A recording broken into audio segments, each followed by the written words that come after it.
ప్రధానమంత్రి నరేంద్ర మోడీ ఈ నెల 8వ తేదీన విశాఖలో పర్యటించనున్న నేపథ్యంలో ఆ కార్యక్రమంపై చర్చించేందుకు మంత్రి నారా లోకేష్ విశాఖలో సమావేశం నిర్వహించారు.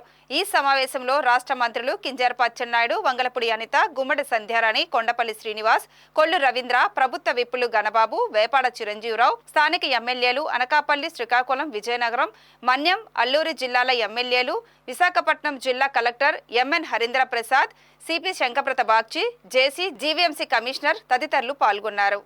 అనంతరం మంత్రి లోకేష్ సమావేశ వివరాలను వెల్లడించారు. రాష్ట్ర అభివృద్ధికి ప్రత్యేక రీతిలో సహకారం అందిస్తున్న కేంద్ర ప్రభుత్వానికి కృతజ్ఞతగా ఈ నెల 8వ తేదీన జరిగే ప్రధానమంత్రి సభను పర్యటనను విజయవంతం చేయాలని ఆయన పిలుపునిచ్చారు. ప్రజాప్రతినిధులు, అధికారులు ఈ అంశాన్ని సింగిల్ ఎజెండాగా పెట్టుకొని అహర్నిశలు శ్రమించాలని కోరారు. కూటమి ప్రభుత్వం అధికారంలోకి వచ్చాక ప్రధాని మొదటిసారిగా రాష్ట్రానికి విచ్చేస్తున్నారని, 3 పార్టీల నేతలు, అధికారులు సమన్వయంతో వ్యవహరించాలని అన్నారు. కేంద్ర ప్రభుత్వం రాష్ట్రానికి ప్రత్యేక ప్రాధాన్యత ఇస్తూ అధిక నిధులు కేటాయిస్తుందని, పలు అభివృద్ధి ప్రాజెక్టులు చేపడుతుందని, దానికి కృతజ్ఞత తెలుపుతూ మోడీ సభను విజయవంతం చేయాలని లోకేష్ ఈ సందర్భంగా పిలుపునిచ్చారు.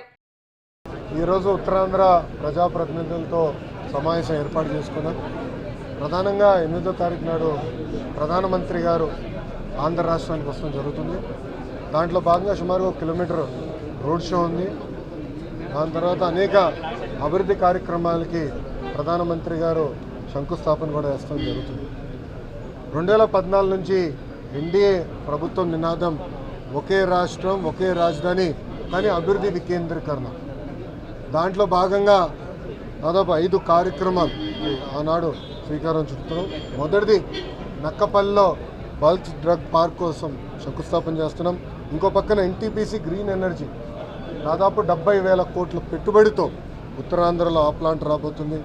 నెల్లూరుకు వచ్చే గల మన చెన్నై విశాఖపట్నం ఇండస్ట్రియల్ కారిడార్లో క్రిస్ సిటీ కృష్ణపట్నంలో ఒక నోడ్ కేంద్ర ప్రభుత్వం మనకు శాంక్షన్ చేసింది, నిధులు కూడా కేటాయించింది. ఆ నోడ్ వల్ల అనేక పెట్టుబడులు వస్తాయి, లక్షలాది మందికి ఉద్యోగాలు కూడా కల్పించగలుగుతాం. సో ఆ నోడు కూడా శంకుస్థాపన చేస్తాం జరుగుతుంది. ఇంకో పక్కన నేషనల్ హైవే ఆధ్వర్యంలో అనేక కార్యక్రమాలు చేపడతాం జరుగుతుంది. దాంట్లో కొత్త ప్రాజెక్టులు సుమారుగా 5,000 కోట్ల రూపాయలు ఖర్చు పెట్టి కొత్త ప్రాజెక్టులు చేస్తున్నాం. ఆల్రెడీ పూర్తయిన ప్రాజెక్టులు అంటే దాదాపు 3,900 కోట్ల రూపాయలు ఖర్చు పెట్టి పూర్తయిన ప్రాజెక్ట్స్ కూడా ఇనాగరేషన్ గౌరవ ప్రధానమంత్రి గారు చేస్తారు. ఇంకోటి మనందరి కళ రైల్వే జోన్ రావాలి, జోనల్ హెడ్ క్వార్టర్స్ విశాఖపట్నంలో ఉండాలనేది ఉత్తరాంధ్ర ప్రజల కళ. గత ప్రభుత్వం కనీసం భూమి కూడా కేటాయించలేదు, దానివల్ల జోన్ కూడా ఆలస్యమైంది. ఇప్పుడు భూమి మన ప్రభుత్వం కేటాయించింది. భవనాని కోసం హెడ్ క్వార్టర్స్ ఏర్పాటు చేసేదానికి కూడా గౌరవ ప్రధానమంత్రి గారు శంకుస్థాపన చేస్తాం జరుగుతుంది.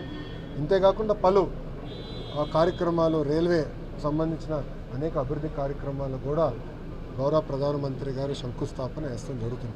అంటే దాదాపు 5 డిఫరెంట్ కార్యక్రమాలకి గౌరవ ప్రధానమంత్రి గారు శంకుస్థాపన వేస్తాం జరుగుతుంది. మీరు చూస్తే నేను చెప్పిన దాంట్లో కేవలం ఉత్తరాంధ్రకే కాదు, లేదంటే దక్షిణాంధ్రకే కాదు, అన్ని ప్రాంతాలకి సమానంగా పనులు చేయాలి, అన్ని ప్రాంతాలు సమగ్ర అభివృద్ధి చెందాలన్న ఆలోచనతోనే ఎన్డీఏ ప్రభుత్వం నాడు నేడు ఎప్పుడు పనిచేస్తుంది. ఈ రోడ్ షోని, బహిరంగ సభని ప్రజలందరూ జయప్రదం చేయవలసిందిగా కోరుతున్నాం. గతంలో ఎన్డీఏలో ఉన్న పార్టీలందరూ ప్రతిపక్షంలో ఉన్నప్పుడు చిలకలూరుపేటలో బహిరంగ సభ ఏర్పాటు చేసి అది బంపర్ సక్సెస్ అయింది. అంతేకాకుండా విజయవాడలో గౌరవ ప్రధానమంత్రి గారి కోసం ఇటుపక్క ముఖ్యమంత్రి గారు ఇంకో పక్కన పవన్ అన్న కలిసి రోడ్ షో చేశారు, అది కూడా భారీ సక్సెస్ అయింది. దానికి డబుల్ సక్సెస్ చేయాలన్న కృషితో అందరం పనిచేస్తున్నాం, చేయాలని తప్పంతో మేము ఉన్నాం. అందరం కృషి చేస్తామని వాళ్ళందరూ తెలుపుకుంటూ ప్రజలు కూడా స్వచ్ఛందంగా రండి, ప్రధానమంత్రి గారికి అండగా మనం నిలబడదాం.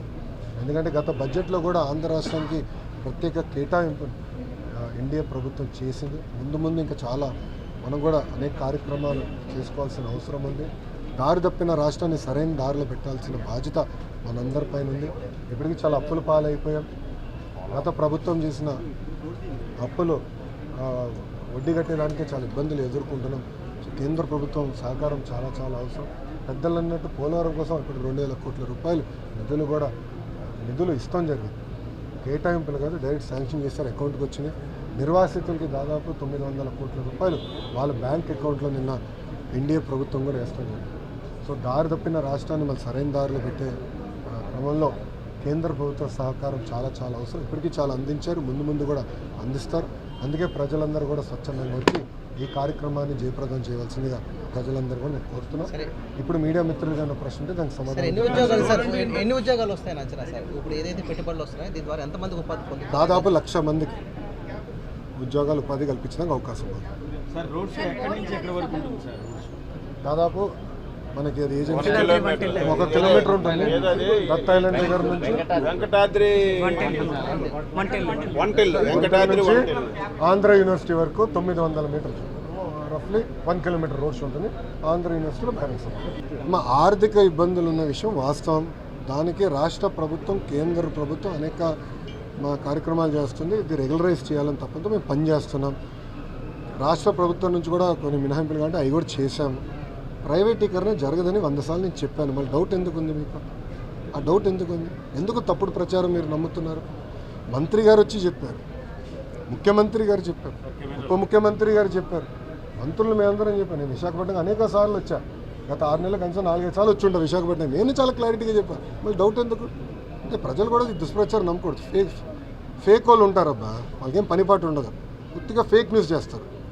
ఇది ఫేక్ పార్టీ ఉంది, వైకాపా పార్టీ. వాళ్ళతో దుష్ప్రచారం చేస్తారు. వాళ్ళు ఉత్తరాంధ్రకి ఏం పీకారండి? 5 సంవత్సరాలు అడుగుతున్నా. కనీసం రైల్వే జోన్కి భూమి ఇవ్వలే. వాళ్ళు ఏం పీకారు? మళ్ళీ ఒక్క ఐటీ కంపెనీలు సరిగ్గా తీసుకురాలా. మేము తీసుకొచ్చాం టీసీఎస్, ఉన్న కంపెనీలు పోయినాయి. మేము తీసుకొచ్చాం టీసీఎస్. వాళ్ళు మెట్టెక్ జోన్లో కంపెనీలు ఎంత ఇబ్బంది పెట్టారు? మెట్టెక్ జోన్ CEO జితేందర్ శర్మని ఎంత ఇబ్బంది పెట్టారు మీ అందరూ తెలుసు.